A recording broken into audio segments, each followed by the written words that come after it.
Hey there, friends. Brian King. I was just talking to one of my college clients, and they're behind in their assignments, which is pretty common for people in any one of the K through 12 grades.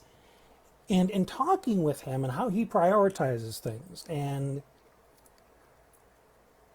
how they decide when to do something, how much time to spend it, he was completely paralyzed. He was unable to plan when to do things, to start on them. And what it really boils down to is two main executive functions that are really kind of holding them hostage. And that is all or nothing thinking and time blindness. When you have time blindness, the only real experience of time you have is now because it's in real time.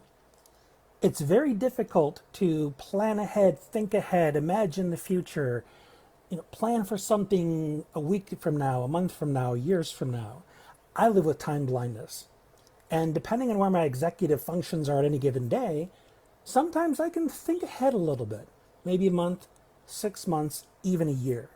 But when my executive functions are particularly tired or taxed, I'm lucky if I can remember what I did yesterday, and it's difficult for me to think about what I want to do tomorrow.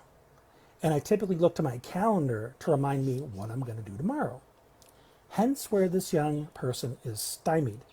This is someone who doesn't like to write things down, doesn't like to time block or chunk assignments. And why? Because with the all or nothing thinking, their belief is that I must do it all in one sitting or I can't do it. Because chunking it down into pieces, that's not all or nothing. And if I let something wait until tomorrow, with my time blindness, it may feel like I just kind of threw that off a cliff and now I don't know where it is. And now I'm sitting with this unfinished assignment and it's causing me anxiety because I like things to be done.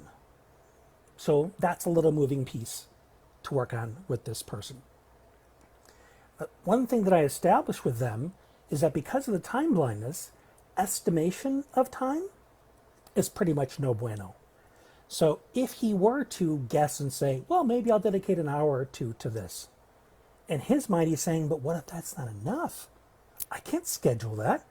So until I can schedule what will be enough, I just won't do anything. See how this is working? So one thing I impressed upon this client is the importance of creating the sense of urgency that their brain responds to. Because when you have time blindness and you're very now, it takes a deadline getting closer to now before you begin feeling the urgency of it. That's one of the reasons why kids usually respond when you raise your voice, because when you're yelling and you're angry, you trigger their fight or flight. Now they feel urgency and now they move. So it's not that they don't care, it's not that they don't listen, it's that their dopamine responds to urgency. So what's helpful for me and other folks with this situation is to use some kind of a planner, whether it's digital or written, that we are always tapping into or going back to so we don't forget that it exists. And it has the reminders, it has the times on it. So our schedule helps us feel the passage of time, because without that, we don't feel time typically. We feel now. So time blindness is not something that I've found any research to suggest that it can be remedied with any kind of skill building, but it can be supported with accommodations. Typically a planner with some kind of reminder that interrupts you. In my family, it's not uncommon for people to set multiple alarms in the morning so that the first one kind of startles them awake. If they start to drift back, the second one keeps them awake.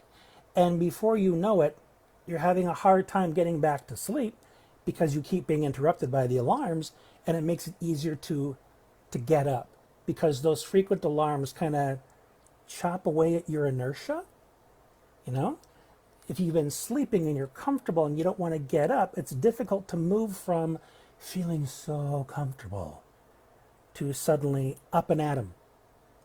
So the multiple alarms kind of gets you unstuck. You follow me?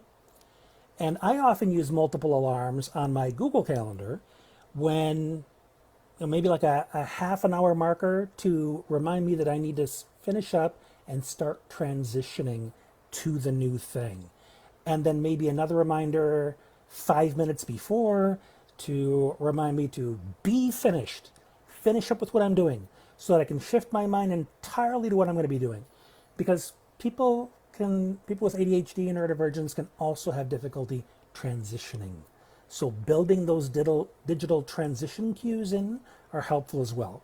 But in terms of the time blindness and the all or nothing, learning about the gray areas that give you more flexibility, the gray being chunking things down, taking the all or nothing and making it manageable, taking the time blindness and putting accommodations in there that give us some symbolic representation of time.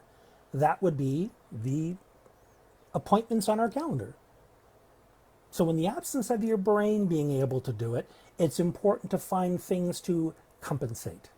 So what I'm impressing upon this client now is the importance of adopting these habits that allow them to operate within the gray and create some kind of self-imposed urgency so they don't keep getting behind in assignments, so that they can be proactive and stay ahead of it instead of waiting until, oh my goodness, right here, right now, I'm behind. How do I catch up? So hopefully this has been a helpful explanation. Of course, there's some individual nuance and there's more to it, but I wanted to at least give you this framework. It's food for thought. And if you have any questions, feel free to drop them below. Tell me if this resonates with you, if it's been helpful, and definitely share this with other people you think can benefit. And until next time, thanks for being you.